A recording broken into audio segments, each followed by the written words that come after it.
Hey everyone, I'm Heather Rosenberger. This week I'll be teaching us about recruiting and selecting staff. So, without further ado, let's get started.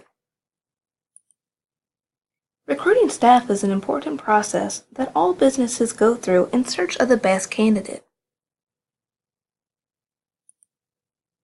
Part of the recruitment process for those in leadership positions to know is the position description. Posting an accurate position description details the overview of the position. It highlights the expected job responsibilities and tasks that is essential to the job. Required and preferred qualifications are also listed. This helps prevent lawsuits for discrimination being filed against the organization, as everything is clearly defined. It also makes it easier for an applicant to find online by using filters. When thinking about how to recruit applicants, it's important to think of attracting applicants like you would with customers. Organizations depend on good recruitment processes to increase the organization's reputation. A good reputation is very important. To increase the organization's reputation, this can best be done by only selecting and hiring quality employees. In order to do this, different recruiting strategies are used to find the target audience. In other words, this is going to be the employee. Recruiters may determine where to look at in multiple places, such as through the internet, with internship programs, and with nursing schools. For example, clinical preceptors may be contacted to discuss students he or she mentored. Additionally, another place to consider looking at is internally within the organization. Consider looking at students who are holding a position within the organization. Contact the manager to see how they are as an employee. Another part of the recruiting strategy is determining how to look. This means can be accomplished through online searches, professional organizations, or even job fairs. Shortages in staffing help determine when to look. It's important to post a job position early on to decrease the amount of time the position goes unfilled. However, one of the best recruiting strategies is through word of mouth by current employees.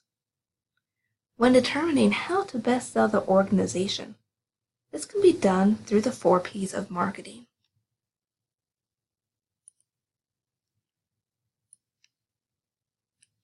Let's go over the 4 P's of marketing. The 4 P's consist of the product, the place, the price, and the promotion. The product includes different aspects such as the organization's culture, reputation, quality, and standards of care.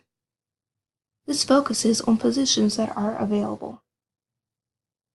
Next, the place considers the location. What is the parking like? How accessible is it? What about the scheduling? What is that like? Third, there are many aspects to consider about the price. What are the benefits like here? Does the organization offer sign-on bonuses? What about student loan repayment? What type of pay will somebody get here? Is it typical of the area or different? How does the insurance plans compare?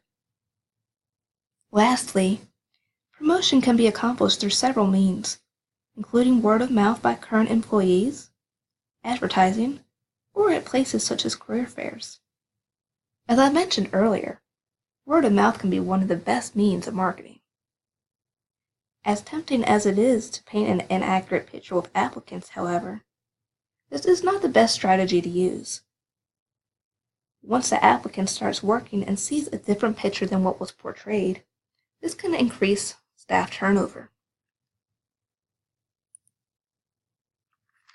Selecting potential applicants to become a candidate for the position is a multi-step process between Human Resources and the hiring nurse manager. Human Resources reviews received applications before calling the applicant for a screening interview. If the applicant passes the screening interview, they're considered a candidate and get scheduled for an interview with the nurse manager. Afterwards, the nurse manager reviews each candidate's interview and qualifications before making a decision. Human Resources, once notified of the chosen candidate, checks the background for verification before offering a position contingent on passing a drug test.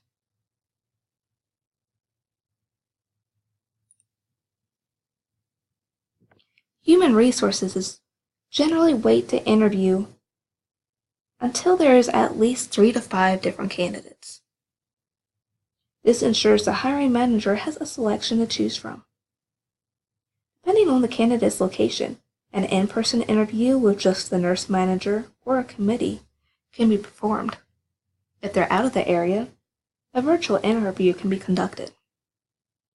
A committee interview consists of the nurse manager and experienced employees from the unit. This helps prevent bias and discrimination. A list of predetermined interview questions, along with who will ask, helps ensure a smoother interview process.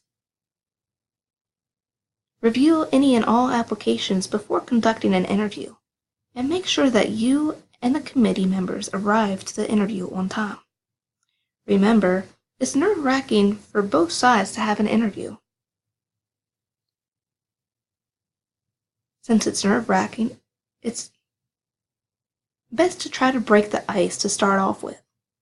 Take notes, and allow the candidate to talk about 80% of the time. This helps ensure you get a full picture of the candidate.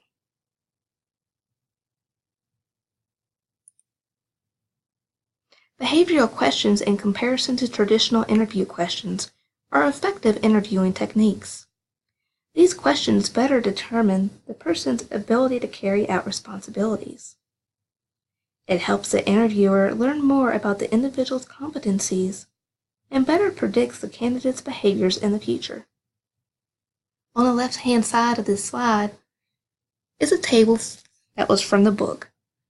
It lists on one side different behaviors, such as decision-making, delegation, and negotiation, and on the right side you'll see sample questions for each different behavior.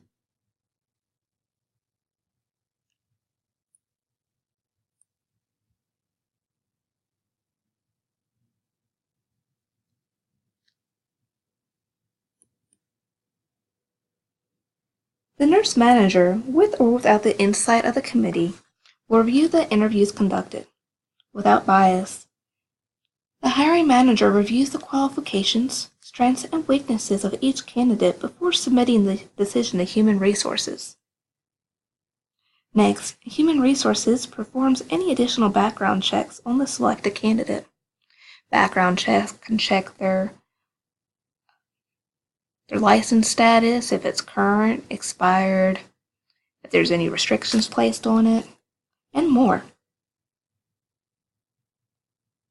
A job offer is made on the basis of passing a drug test within the next 24 hours. After passing the drug test, the offer is finalized. There are many legalities to consider with recruiting and selecting a candidate. For example, the Civil Rights Act of 1964, Title VII, prohibits the basis of discrimination of race, sex, color, religion, or national origin of an individual from employment. Additionally, individuals 40 and older are protected from being discriminated against by the Age Discrimination in the Employment Act of 1967. There are other discrimination acts, such as Title I and V of the American with Disabilities Act of 1990, that protects the disabled, qualified individuals in local and state government or private sectors. The Equal Pay Act of 1963 prevents wage disparities based on sex. If any of these acts are violated, the individual can receive monetary damages under the Civil Rights Act of 1991 for discrimination. All of these are enforceable by the United States Equal Employment Opportunity Commission.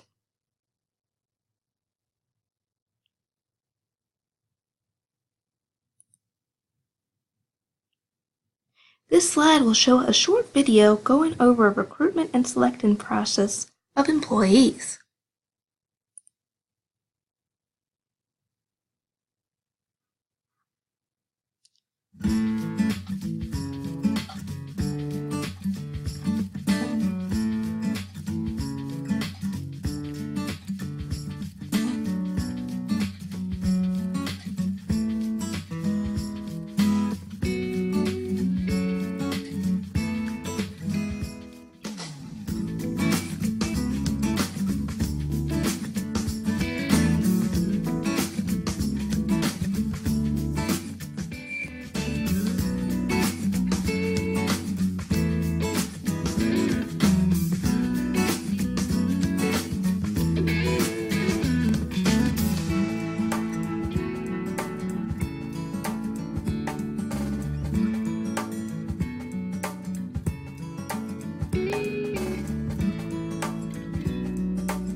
Created using